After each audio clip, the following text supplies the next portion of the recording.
commentary over. I might do some commentary over this, but more or less just something nice to watch. Little incentive to say don't ever give up. I mean, there's almost no reason at all to ever give up in a match.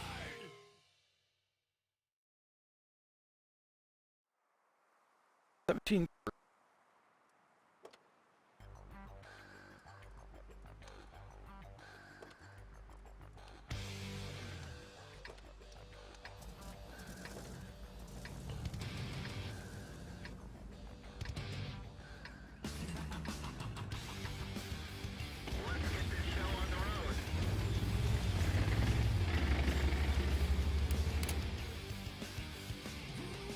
Alright, well, if we're going to do that, we might as well do a what was he thinking. So let me just kill all the sound here real quick. And this will be a what was he thinking.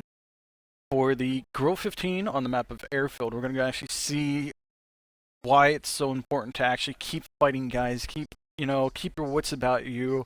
Don't ever assume defeat until you've actually lost, guys. But we're going to take a look at this match here on Airfield. We can see that we start here on the east, and we're actually up against a good mixture of tanks here. They're pretty heavy compared to us. We actually have some lighter tanks than they do, and they definitely have I'll say a bit better of platoons, even though their platoons are lower tier than ours.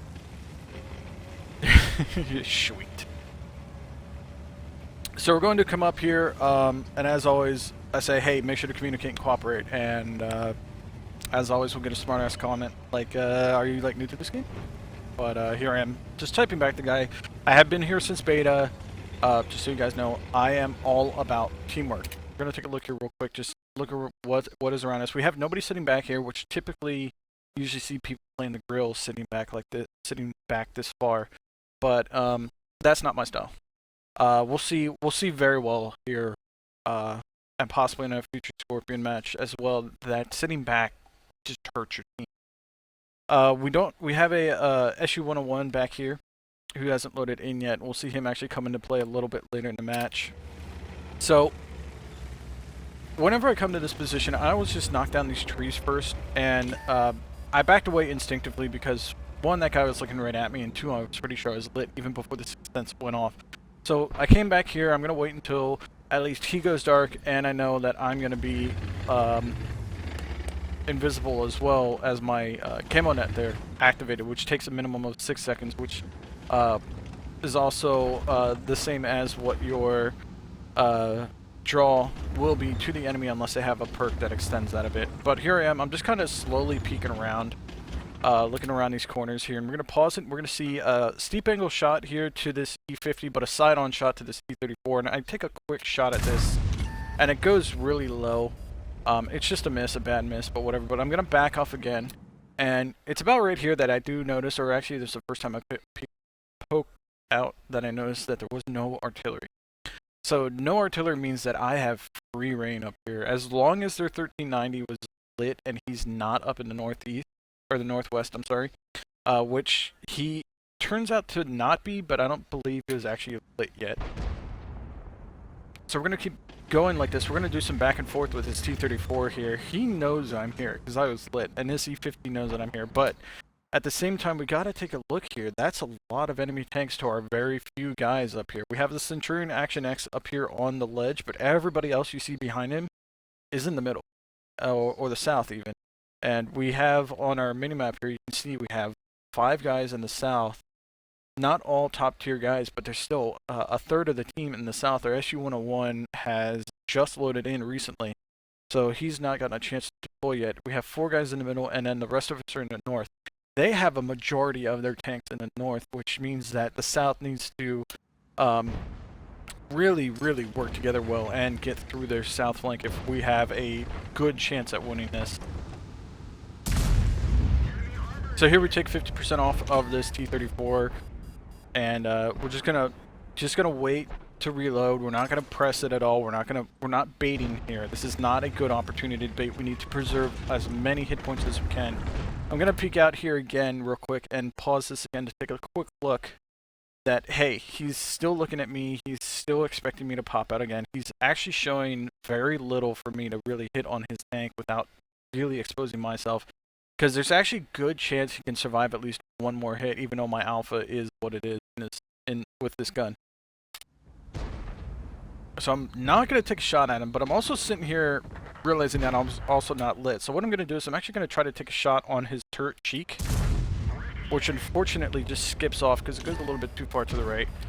But again, we take inventory of all the guys around us. So here we see our WZ-111-14 is a bit fucked up. Our T-10 is really messed up. The E-50 is really messed up, and he's actually down towards the middle now, but our Action X is still pretty healthy. Our first Action X, our closest Action X, we have another Action X down here who's also very healthy as well. I think he's hit points. But we're just going to keep trying to draw this out as long as possible to keep these guys up in the north as much as possible so that they can't really get around on our guys in the south. So he takes a shot here, and I'm going to take this opportunity to actually come up here and remove one of these tanks. Now, I'm looking at the E-50, and I'm looking at the E-50 because I can one-shot him. There's a really high chance I can one-shot him, but I also got to make sure that I don't hit the M103 here. So I do auto-aim on him because I'm also kind of trying to be very wary of how much time I spend exposed to the enemy. But as we saw, the M103 started to pull forward there, and that gave me a clear shot on the E-50, which took him out of the fight. We see here the IS-5 looks at us, and the T-34 comes back forward again. But the great reverse speed on this Grille really helps us out here. I'm pretty sure I get this T-34, if I remember correctly, when he makes a mistake to try and shoot one of our allies. So I'm just going to sit here and wait. I know I can peek forward without getting lit, so I'm cautiously peeking forward. But here's the problem. This guy now sees right here, right at this point, he sees me. So I'm going to shoot him and just back away instantly. He's going to get several rounds into me, but I really need to hug this wall so that he doesn't get around behind me. Because if he gets around behind me, I'm done for.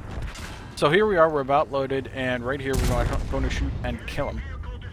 So that's their scout down, but we're still down 3 to 5.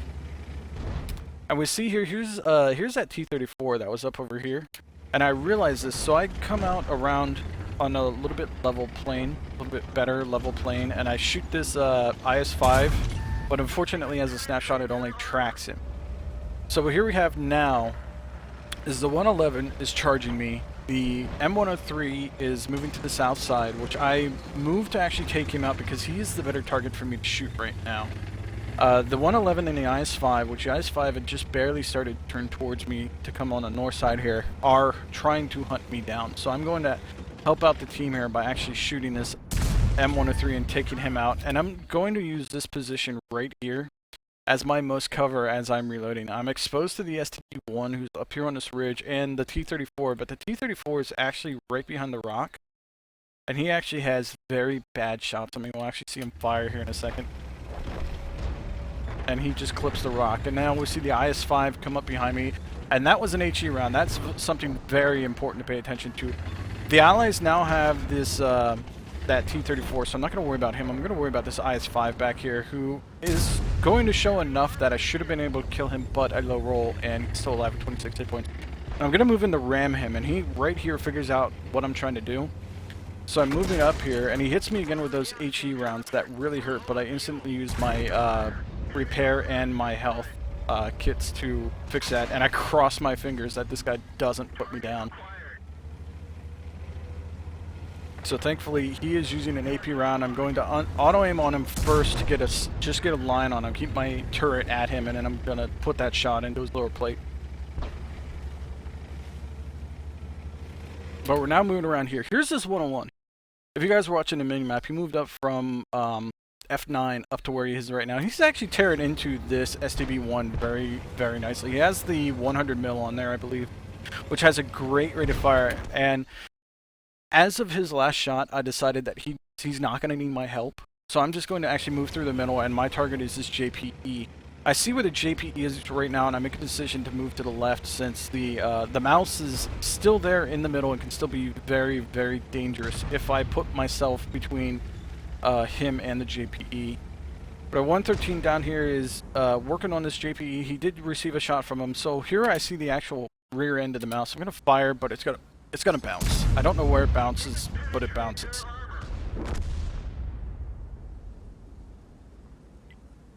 So as we're waiting here for the reload, we have our last AP round in there. But right now I'm just trying to stall the mouse. I need to buy time for our guy on the cap who's right up over here, that 121. I need to buy time for him so that our guys can get into position and actually deal damage to these guys. Like there, I hit the mouse, tracked him, and got some assistance for that. But I'm now out of AP rounds, which is very, very bad.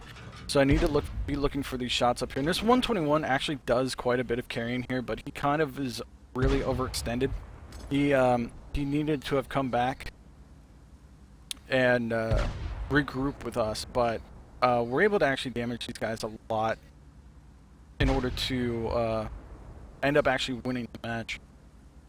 I'm looking right here. I'm looking for shots on that mouse, knowing that I don't have any more AP rounds and they're all heat rounds. So I have to wait for him to actually come into view. And I'm telling our 113 here, he just needs to come back. He needs to not stretch out like that 121 did. But at this point, it's just time to move forward. So we're going to, whoops. Let me reload that. We're actually going to move up into the enemy base now and move on to try and get the WZ, the Waffentrager Panzer IV, and try and get the mouse. I am sitting really far back, and that was probably my mistake there, doing that as much as I did. Let me see what the controls are here.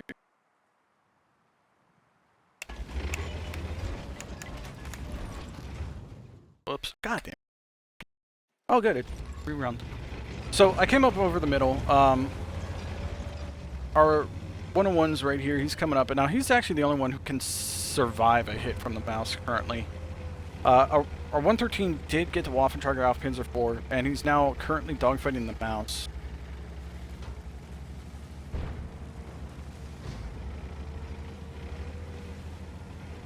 Our 121 is actually crying a bit about how we didn't come save him, but he really was overextended.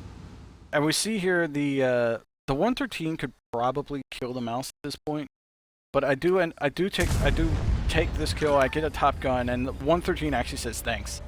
Like thanks a lot. Like really saved his bacon there. But this match really just shows.